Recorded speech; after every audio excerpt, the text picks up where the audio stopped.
Halo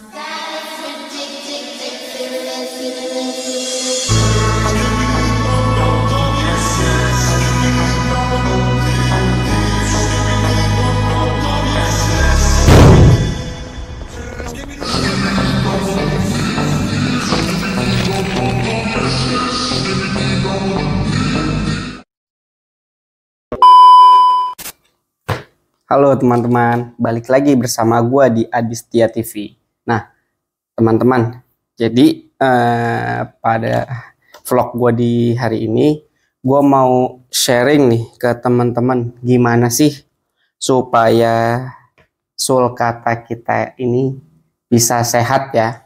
Kebetulan yang gue bahas ini sulcata, tapi gue juga punya satu kura-kura pardalis. Nanti tipsnya sih kurang lebih sama ya teman-teman. Jadi tipsnya itu ada yang direndam, jemur, nah terus dikasih makan, tambahin kalsium juga. Nah sebelum membahas ke sana, gue juga mau review lagi nih tentang sulcata. Jadi ketika gue cari-cari artikel atau gue baca-baca tentang artikel ya teman-teman. Nah di sini ada beberapa fakta menarik tentang kura-kura sulcata teman-teman. Jadi arti nama dan julukan kura-kura sulcata, cielah. Ya, sulcata berasal dari kata Latin sulcus yang berarti alur atau garis yang dalam pada cangkang mereka.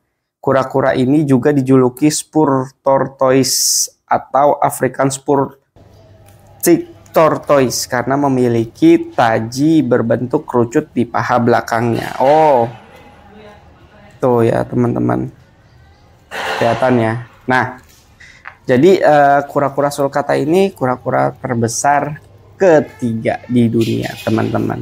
Nah, dia ini merupakan hewan herbivora ya, karena dia emang makannya sayur-sayuran full teman-teman ya. Jadi gue belum pernah ngeliat sih storynya dia makan serangga, dia makan apa hewan-hewan kecil ataupun daging-daging gitu ya teman-teman. Selama gue pelihara dia makan buah-buahan aja sih, buah-buahan, sayur ya, mix lah teman-teman. Pokoknya yang penting kura-kura kita sehat. Nah, terus dia ini bisa bertahan lama tanpa makan dan minum teman-teman. Jadi sulcata ini ketika mereka menemukan sumber air, kura-kura sulcata jantan yang masih muda bisa minum air hingga sebanyak 15% dari berat badan mereka. Jadi mereka bisa bertahan tanpa makan dan tanpa minum ya, cuman sekali minum mungkin banyak, tapi teman-teman mungkin jarang yang lihat dia minum. Karena gue juga beberapa kali sih ketika ngerendam ngelihat dia minum. Nah, oh ternyata dia memiliki sifat pemarah teman-teman. Waduh, kura-kura ini begitu agresif hingga sejak mereka menetas dari telur, mereka akan mencoba mengalahkan saudara kandung mereka dengan mencoba membalikan mereka di atas cangkang. Wah, nakal juga ya ternyata. Nah, dia ini membutuhkan suhu yang panas teman-teman, karena emang dia ini dari Afrika ya teman-teman. Cuman untuk sekarang ini kura-kura sulcata ini banyak kok di breeding di Indonesia. Jadi kalau nggak salah punya ini sulcata gue nih yang CB Indonesia ya teman-teman. Ada juga sulcata gue yang kayaknya langsung dari luar deh. Itu gue juga belinya sama seller, dia kayaknya pesan dari luar. Nah, mungkin segini dulu aja ya teman-teman ya untuk kita pembacaan artikelnya. Jadi tips dan rahasia dari gue sih supaya kura-kura sulcata kalian tetap sehat dan lincah ya. Yang pasti sih pertama-tama kalau gue ya dari sisi kandang ya harus bersih lah teman-teman. Jadi kalau bisa jangan lembab, karena kalau lembab itu nanti banyak penyakit juga, entah jamur atau apalah yang membuat kura-kura kita sakit. Dan juga bisa pilek loh teman-teman, hati-hati makanya. Nah terus jangan lupa direndam sambil dijemur teman-teman. Nah kurang lebih sekarapas ini aja nih untuk direndamnya ya. Nah, direndamnya gimana? Langsung di bawah sinar matahari. Nah, saran gua bisa kisaran jam 8 sampai jam 10.30 atau setengah 11 ya teman-teman. Gue biasanya jemur ini kisaran 20 sampai 25 menit setiap hari. Nah, ini supaya dia itu maksa buat kura-kura dia mau minum. Karena dia jarang banget minum, teman-teman. Terus supaya dia juga keluar pup sama uratesnya, teman-teman. Jadi itu otomatis udah pasti sehat lah kalau dia ketika direndam dan jemur, keluar pup, terus urates juga itu sehat. Kalau misalkan ada kura-kura teman-teman yang nggak keluar uratesnya setiap hari, itu nggak masalah kok. Yang penting ketika 2 hari sekali, 3 hari sekali, 4 hari sekali dia masih keluar, itu bagus. Tapi kalau udah seminggu lebih, 2 minggu lebih, nah itu teman-teman harus ngecek ya, karena takutnya dia udah jadi batu gitu, teman-teman, dan nggak bisa kedorong keluar gitu ya. Nah itu solusinya emang kebanyakan ya dioperasi gitu. Makanya saran dari gua, ketika teman-teman uratesnya udah jarang keluar atau gimana, kalau bisa sih diselingin makannya itu pakai timun atau pepaya ya.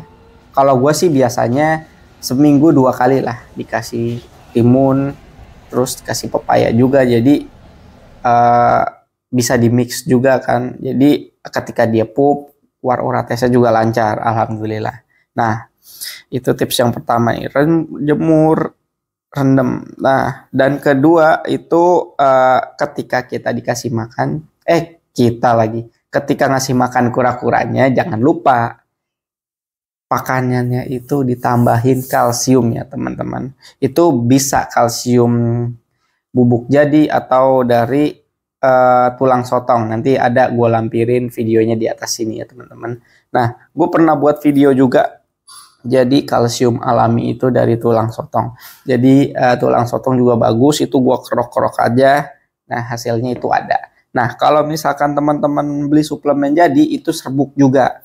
Itu terbuatnya sih kalau gue baca sama aja dari tulang sotong. Cuman kan ya nama juga pembuatan itu dari usaha rumahan atau pabrikan ya, biasanya ada campuran-campurannya ya, teman-teman. Tapi sih teman-teman bebas milih mau beli yang udah jadi ataupun yang ngerok sendiri pakai tulang sotong itu. Nah, terus ada lagi nih satu tips lagi nih supaya kura-kura teman-teman sehat. Kadang kan ada pertanyaan begini ya, Bang, kura-kura saya kok nggak mau makan pelet ya. Nah, sebenarnya kalau nggak mau makan pelet itu nggak apa-apa. Yang penting dia mau makan. Oke? Nah, dia mau makan apa ya? Makan sayur-sayuran, buah-buahan, itu nggak apa-apa. Karena waktu gue pelihara emang gue lebih banyak ke pelet. Nah, sambil belajar dicampur, di mix gitu dengan sayur-sayuran, terus tambah kalsium. Dan akhirnya sekarang udah full sayur dan buah ya. Nah, terus juga ada beberapa pertanyaan. Bang, kalau misalkan gua nggak sempet jemur di pagi hari gimana bang? Soalnya kerja. Nah, itu nggak apa-apa juga. Yang penting teman-teman itu malamnya itu bolehlah direndam, terus dikasih lampu UVA UVB ya, nyorot aja ke dia nih. Nah, airnya juga sekarapas dia aja segini teman-teman ya. Nah, terus direndam aja pakai airnya, jangan langsung air dingin ya teman-teman. Jadi kalau bisa dicampur dengan air hangat. Jadi biar nggak terlalu dingin supaya dia juga nggak pilek teman-teman. Nah, kalau misalkan di malam hari bolehlah 10 atau 15 menit karena dia kan kebantu sama lampu ya teman-teman. Jadi dia juga bisa buat pup atau ngeluarin urates ya teman-teman. Nah, kalau misalkan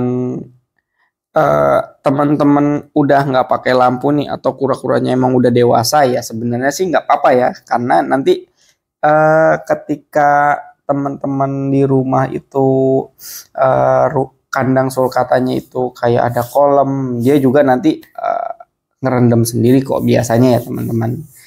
Nah, mungkin ada itu beberapa tips dari gua supaya kura-kura sulcata teman-teman sehat. Mau kura-kura sulcata atau pardalis, ini gue perlakuinnya sama ya teman-teman.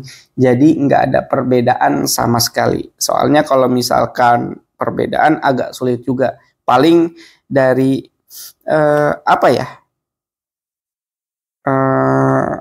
sama sih pokoknya, nggak ada perbedaan lah perlakuan kura-kura gue yang si sulcata sama pardalis, dari pakan, perawatan, semuanya sama. Nah, jangan lupa kalau misalkan habis direndam, dijemur, itu dimandiin loh teman-teman, disikat aja pakai ada sabun reptil ya, sampo reptil, ataupun kalau teman-teman nggak ada itu bisa pakai sampo bayi teman-teman. Yang penting nggak perih di matanya si kura-kura kita.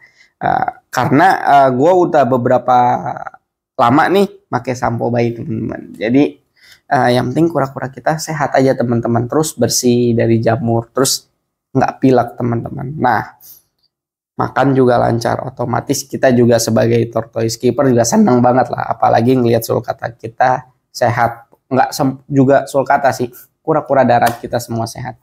Oke teman-teman, mungkin segini dulu aja tips dan trik dari gue di hari ini. Semoga kalian suka. Kalau kalian suka bisa ditekan tombol subscribe dan juga ditekan tombol loncengnya ya, supaya notifikasinya bisa langsung masuk ke teman-teman. Oke teman-teman, gue Adi Setia TV pamit. See you next vlog ya. Bye bye.